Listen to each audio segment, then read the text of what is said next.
All right. Once again, I appreciate everybody coming.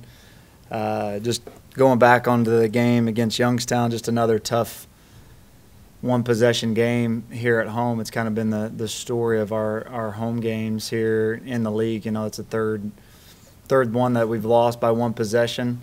We got to continue to get back and look at the fundamentals, how we're going to get those games flipped, the one-possession games. You know, you can always go back and see the few plays that can help us flip those games. But I do think that the guys responded the way that what we asked them to do from Missouri State to this game was a different type of game. I thought in Missouri State there was some undisciplinedness. There was some things that we needed to get corrected, and the guys corrected them. We came out and we won the turnover battle, which we challenged them to do.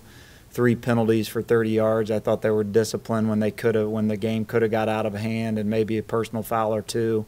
I thought they kept their composures, kept playing. You know, we won in the explosive play battle. So that's a tough way to, you know, the guys came out and did what you asked them to do, and we still got beat. So we got to keep working. We've got to get better. Our young guys, our youth has shown up in a lot of areas, but we've got to keep fighting. We got to keep working, and that's what we're going to do. Another great opportunity. It's our last chance to be together as a team. That a lot of guys have put in a lot of hard work, and we're continuing to grow as a program. And so we'll take every practice, every opportunity we can to get better, and that's what we'll use this week to go out and get a win and end the season strongly with a win at Western Illinois. It won't be easy. They're a really good football team. I have a ton of respect for Coach Fisher. Just getting to know him through meetings and on the recruiting trail, and I just think that he's been in it a really long time, a lot longer than me. And, you know, there's always guys that you look to and can see like, hey, you know, that's kind of what I want to be talked about in the coaching world. And I don't think that anybody has anything bad to say about Charlie Fisher. It's always positive. He's a positive guy. He's always in the head of FCA on the national level. He's just a good football coach. He's a good man, and so I've got a lot of respect. He's done a great job up there. They got a really talented team. They've got a team that has a ton of players coming back. Pretty much everybody on defense is back.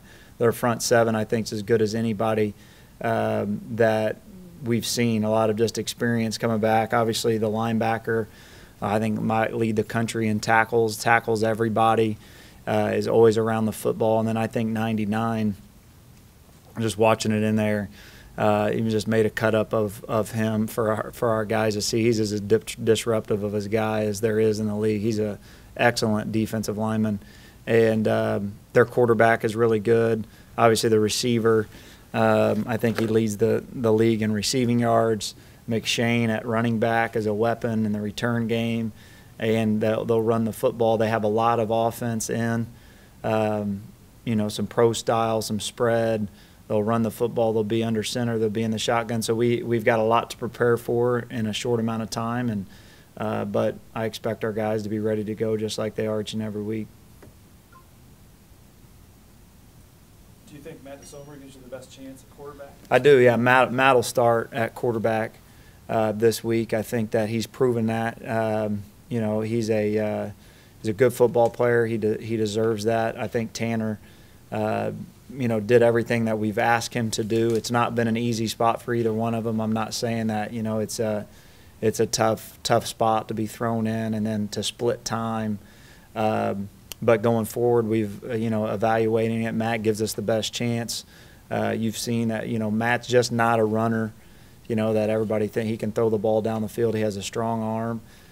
Given the chance, he'll make throws, and we've got to continue to expand that package. But you know, and both of them have to be ready to play this week. It's just like in the game in the second half. You know, that wasn't designed, but Matt had to come out of the game because of two injuries. I mean, he's beat up guy, and you know, on the long run, he tweaked his knee again. That's been hurt since spring ball of last year. You know, and he's a tough kid, so for him to limp off and say, hey, I got to have somebody for a couple plays here, So Tanner's got to be ready to go. That could happen in the first quarter, and he's got to play the entire game. So both of them got to be ready to go, but Matt will start. What did you like out of his passing performance, passing-wise, making reads after only doing it for a week in practice? Yeah, the stats don't really show. We got into some where we, not high percentage throws, a lot of fades. Thought that he did a good job. He made a couple throws, couple that we could have had back, but he's a good. I keep saying this, is that going back to whenever I had him as a freshman and as a sophomore, he's a smart kid, and he can do it just like the rest of them. So I think this week getting the starter reps will help him, get more reps in practice, expand that package of plays that he feels really comfortable with, and we'll get to Friday and we'll see, how he feels, how we feel, and put together the best game plan possible. In high school, did DeSommer throw a lot from the pocket, or did he roll out and throw a lot with a pass option? He was more of just an athlete playing, quarterback. He did some stuff from the pocket and throw the ball. Like I said, he's got a really strong arm. He can throw the ball down the field, might be able to throw it as farther than anybody on our team. He's got a strong arm. So in high school, he won a state championship. He was a really good football player, and did a lot of things with his legs. Obviously, he's a good athlete. The things that people don't realize about Matt is he's a winner. Won a state championship in football as a quarterback, and then he took the mound in the state championship game in baseball and won it in the state championship game pitching. So he's that's what you want. You want a winner, and he figures out a way. It means a lot to him, and so just lucky to have Matt. Is he pretty excited about getting a chance to start? Yeah, I guess he shows it about as much as Matt will show his excitement. But, yeah, deep down he's excited. He's a guy that kind of stays pretty even keel. He's a great teammate, just a yes sir, no sir, goes about his business, pretty steady, even keel every day. So he doesn't jump up and down whenever you tell him something in excitement ever about anything. He just does his job and gets on. But, yeah, he's excited about this opportunity. I think he's always wanted to play quarterback. That's where he wants to be. And the move to safety was just to try to get, like I told him when we did that, I didn't want to, even if he was good enough to be our backup, I didn't want him sitting on the sideline as the number 2, because you could go through the entire season as the number 2 quarterback and not play much. And that gave him the opportunity to be on kickoff and be on punt. And he's made some big plays all the way going back to the SEMO game where he causes the fumble. We get the ball at the 2-yard line. He's a gunner on punt, and that way we could get him on the field. Now, was that the best move? Looking back now, we wish he would have been in the quarterback room, and but it wasn't for the lack of not thinking Matt was a player. It was, hey, how do we get Matt DeSommer on the field more? It just hasn't worked out, but now he's been called into action back at quarterback. That wide receiver reverse play you run with DJ Davis, it seemed like Saturday just wasn't working. Do you think that's more so just a testament to Youngstown State, or maybe the conference figuring it out, DJ Davis? No, I think, you go back in the 2 years, we didn't try to do it much, maybe a little bit where he was in the fly sweep stuff. Youngstown, that's what I mean. Each week you can't do the same things over and over and they're going to work.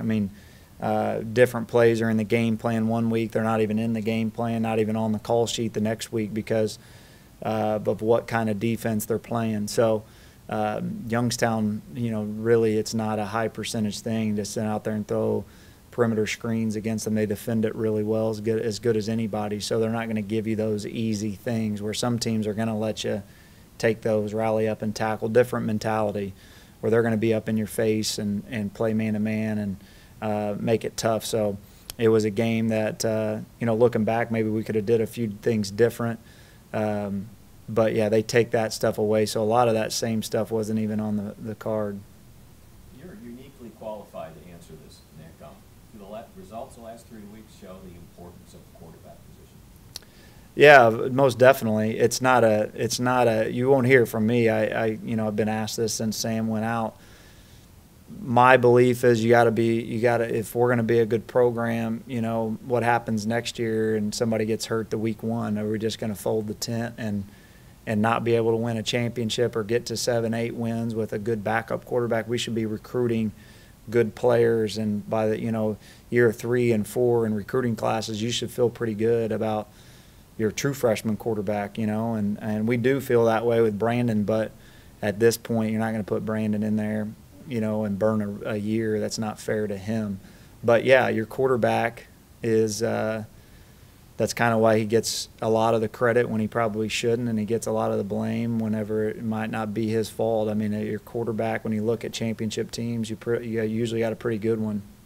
And when Sam went down, he was probably playing as good as anybody in the league, probably had two to stick to, stat-wise, top 10 games in school history, Illinois State and then Indiana State, 450 yards of offense. And so when that leaves you, 9 plays into South Dakota, we've had to do a little bit of soul searching on offense and trying to figure it out. We got good players on offense still too. That's what I mean. So I've been just as disappointed. It hasn't went through my mind where, dang, we'll chalk this up to not having Sam. We should have won those last 2 weeks with the guys that we have, and that's the expectation. And that's the expectation for this week too. Go on the road in a tough place against a good team with Matt and Tanner ready to roll.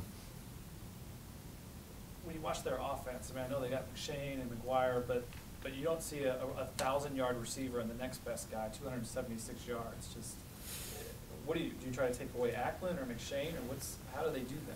Well, number one, they can create. They have balance, so you can't. That's just, you got a good quarterback, you got a good running back, you got a good wide receiver, so and a good experienced offensive line that's played together for a while too. A lot of returning starters on the offensive line. Just going back to the history of Coach Fisher, once they're going to run the football, they're going to attempt to run the football, and they're going to stick with the run. That sets up big play action passes. I think that teams, when they've had big success, they hit big play action passes. Ackland's been the recipient of most of them. He's done a good job of making plays with his feet, breaking some tackles too, making tough catches. But the quarterback makes him go. He's a really good quarterback. He's tough. He's played for 3 years now. He can run the ball himself a little bit and pick up some third downs. So you got to defend so much of their offense. It's hard to just say we're going to take away this because they can do some other things. Do you think you'll get Skinner or Wilson back this week? Jalen Wilson probably not Sam. Sam's probably will be done for the season. We'll get him back here pretty soon. It's not going to be a surgery, but it was going to be a 3 to 4 week injury. 3 weeks left in the season. But Jalen Wilson was in the concussion protocol. He was on the sideline for the game. Today he'll go out and do a full speed workout with their trainers, and probably will be limited in practice tomorrow. And then as long as he doesn't have a setback when he puts on the pads, then he'll be ready to go. Could you talk about Knighton's development this year and just how well he's played? Yeah, he's probably, I don't know. I have to ask John. I don't know what the record is for freshmen with sacks, but he's probably pretty close. He's been, and the thing is, when you go back, he probably could have three more where he's had, he's hits on the quarterback are close. Even the one last week where he hit the quarterback and the ball went straight up in the air, he's probably just a tick before. That's another strip sack right there. He hit him when the ball was barely coming forward. So tackles for a loss, doing a really good job, playing really good, and he's just a freshman, just a baby when it comes to playing football and what his future could be. He's a guy that really didn't play football until he was a junior in high school. So this is like his, third season ever playing football in his entire life. So he's a basketball player, thought he was going to play basketball in college, came out, played his senior year. We signed him 2 months after signing day in 2016 as a kid I knew, went through his school and knew he was available, didn't sign anywhere. We had a scholarship come up, and he came on a visit in spring ball of 2016. So, so, he was a late sign, and now he's as good as any freshman in the league. Is that position as hard as any to recruit for? Sometimes you have to project, especially at our level. Those guys that in high school that look the part and are fast and test well. Everybody wants to have two good defensive ends. That kind of like Youngstown State's had here these past few years. Now they're 4 who scored the touchdown, transferred from Florida, but he's a high major player. Yeah, if you can get 2 guys on the end that are disruptive and fast and get to the quarterback without having to blitz, every coach would sign up for that. So at our level, you got to develop that position quite a bit. A guy that might be 220 pounds but has the frame, we're going to put 30 pounds on him. Here in 2 or 3 years, he could be that guy that was, 250 pounds and come off the edge. So you have to project that position a lot. They usually don't come in, ready to roll, at that position. You got to develop that position a little bit at our level.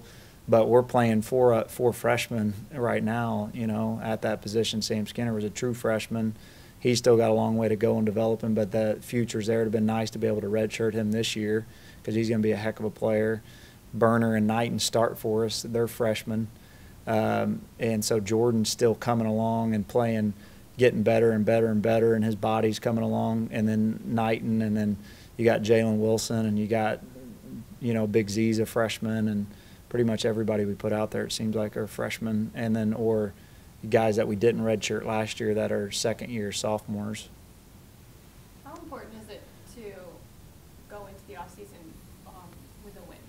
Yeah, I mean it would be big.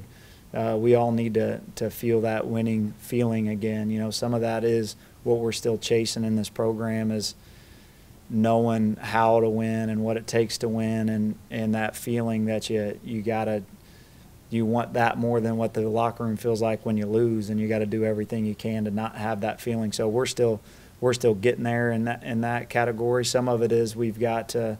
I said that at the end of the last year, and you'd like to see some of these one possession games start more often than not, us winning them. But winning breeds winning, and we just you have to go out there and you have to do it. So many times these games have not went the guys' way. The seniors. So I wish we could have. Guys like Ryan Neal. If Ryan's on a winning team or 2 of these seasons have been playoff teams, who knows? In 10 years, you could be talking about him being on Hall of Fame ballots or whatever. Starting for 4 years, 1 million tackles, interceptions, playing on. He's just a good football player that I wish would go down with a season of winning. So I want those guys to know what it's like to have that winning togetherness, one more time in the locker room. Our younger guys to see it, and it helped us out in the off season last year, I think, winning that last game against Western. So, yeah, anytime you get a chance to play one more time, like I said, even these practices will be valuable, tomorrow when we go out, and we'll have a little bit longer scout bowl where those guys will get to play and scrimmage. It's the last time we'll get to practice until we put the pads on in spring. So we got to have a great week of practice, and a win would be huge. You watch their front 7, they all tackle well, they all pursue well, are they the most aggressive defense, or do they not do a lot of flashy things? No, they are pretty aggressive. They went from a 4 down to a 3 down, more of a 3-4 scheme. They still play some even front stuff, but they have taken the philosophy of being aggressive and being attacking, playing across the line. The D line, is up the field, penetrating, and so they, it's an aggressive defense, and they want to get you for some tackles for a loss, and they want to create some disruption. So it's a good defense, and it's experienced defense. And the front 7, that's what I said early on. It's a good front 7 with experience. They tackle well. They've got depth at the D-line position. I think they got the edge rushers. 50's tough to handle. He's caused a lot of disruption, sacks. So they do a good job. It's a good scheme, and you got to be well prepared, and you got to make some plays. The defense is also really good with turnovers. How do you prevent that from happening this week? we've got to keep emphasizing it. It's got to happen in practice. We still can't get over that hump. We got one more game to do it. There's been one game this season we haven't turned the ball over, and that's Illinois State when we probably played our best. There's a reason why you don't turn it over in that game against Youngstown. You win the football game, and so it's just it's something that we've got to keep doing. I wish I had a better answer for you other than keep emphasizing it, keep showing it to them, keep demanding it in practice, and the attention to detail. And then those guys got to take ownership in it when they take the field. That end every drive with a kick means punting the ball too. It's kind of like I think it proves to them. The first quarter we didn't have a first down, and then within the first possession of the second quarter we're up 7-0. Sometimes it's okay to play some not ugly football, but grind it out, play good defense. Your first punt's a 58-yard net punt, make them go, punt it back to you. Eventually things are going to get going on offense, but if you turn it over, make something easy for them, it's tough to overcome that when you're playing good teams. The stuff we don't see, Nick, do you like the attitude of your youngest players? I really do. We've got 30 true freshmen on the team, and we have over 25 second-year players on the team, so over half of our roster, got 100 guys on the team. 55 of them are first and second year players, so they're young. And but I like the attitude of them. Like I've said this before, the 2016 class, they all play for us. A couple of like Bryce Notree is a backup. Victor Abraham's a backup, but each week they lead us. Every week on Sundays I talk about the special teams reps. James Caesar and Vic and Bryce always lead us in special teams rep, 18 to 22 reps a game. So if they're not starting, they're leading us in special teams. So we've got, I think, 21 second-year players that all of them play for us, and I think that they've got that winning attitude. We got to do it, but I do like the attitude of them and the way that they're coming. We still have some immaturity that shows up of just being there and being 19, and so we've got to get over that hump. I'm not saying we've got it all figured out yet. We still have a ways to go, and we got to keep doing it and trusting in what we're doing, and keep pushing them in all facets. But I do like our group. I think I've said that before, the 2016 and 17 recruiting classes are really good, and they've got to keep continuing to grow. How did you like James Caesar on that one series where Jeremy Chin had to come out? That's why, when he goes in there, you don't even blink an eye. He could start for us if it wasn't for Ryan and Chin. Really, he's a starter. He's a good player, so he'll slide right in there. For next year, he plays quite a bit. He could probably play some more. Jeremy's had a stinger thing where each 3 games he comes down there and hits somebody with his shoulder, and it's been a stinger where he kind of loses feeling in his arm for a second, then it comes back. But when James goes in there, nobody has any nervousness about James going in there. He's a heck of a player. If I could take you back 10 years ago, you were the quarterback on that team. They'd be preparing for the playoffs in 2 weeks from now. But just when you look back at that offense, it set a couple records. Just 37 rushing and 28 passing. Was that the most balanced offense you can remember here? Yeah. We had a lot of good players. Didn't do anything fancy, just with a lot of good players. A winning attitude of we were expected to win.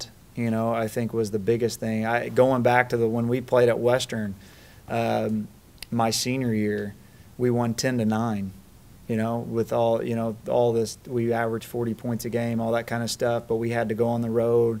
Windy, gray day in Macomb, and we couldn't get things going. We got one scoring drive going the whole day. I think it was a quarterback sneak by me at the 1 yard line is how we ended up scoring.